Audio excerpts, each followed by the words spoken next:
ดีเจ้าสบายดีสบายดีทุกๆคนสบายดีชาวนครหลวงเวียงจันทน์และชาวต่างประเทศทุกท่านที่เขามาร่วมบุญพระธาตุหลวงเวียงจันทน์ในงานมื้อนี้มื้อนี้เป็นมื้อสามวันดีอีกมื้อหนึ่งทางพุทธศาสนา ซึ่งเป็นมื้อตักบาตรถวายสังฆทานบุญพระธาตุหลวงเวียงจันทน์อ่าข้าพเจ้าจะเก็บภาพในงานตักบาตรบุญพระธาตุหลวงเวียงจันทน์ให้พี่น้องเบิ่งเจ้าขับพาหนาแหนนพี่น้อง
นางวัวโมทนาเป็นปัจจัยสอง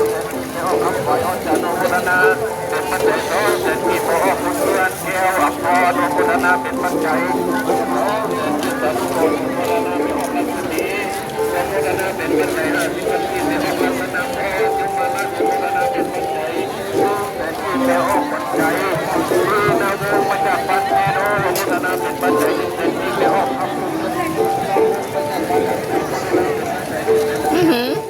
โอ้ย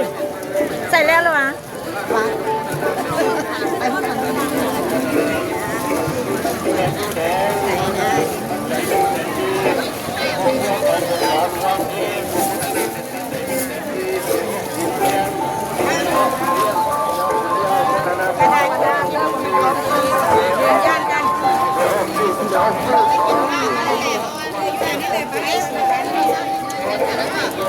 ใกล้สุดจะขึ้นไปใกล้เลยห้องเราไปออกดาวนานโฆษณาเป็นปัจจัยที่แทนเราคนอื่นคนไหนที่แบบเป็นนั่นเป็นรูปเรื่องคนจากบ้านนะโฆษณาเป็นปัจจัยยุทธศเศรษฐกิจการทุกคนโฆษณาคอยเป็นบุญเป็นกุศลบุญน้ำน้ำจุ่มดีมีไม่มีกินทุกอย่างโอเคจริงเหรอได้ไขวันต้องมานับด้วยต้องเลยทำตลอดปีตลอดไปพัฒนาสิ่งใดเราก็ให้สิ่งนั้นรวมกับสมมติพัฒนาทุกการเลยเดินอันนี้จะไม่เลิกเกี่ยวกับสตาดีแน่ชั้นเราได้จัดกระบอกเราประหยัดดีพัฒนาเป็นปัจจัยที่มันทีมในออกเรียนสวรรค์ที่เป็นเพื่อนพัฒนาเป็นปัจจัยที่เป็นที่เป็นรักทุกคนมาจากดีใจพัฒนาเป็นปัจจัยอยู่แต่คือ ทีมวนละแล้วทีมวนละทีมวนละแล้วเราไปทีมวน ได้ยินมาเริ่มที่เลย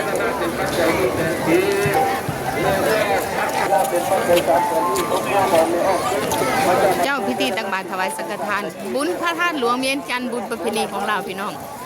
ให้พี่น้องเบิ่งเท่านี้ก่อนขอบใจหลายๆที่ติดตามรับชมเจ้าฝากก็เลยกดแชร์ให้ส่องเจ้าทลายแนลได้ด้วยพี่น้องเด้อขอบใจหลายๆเจ้าขอบใจบ๊ายบาย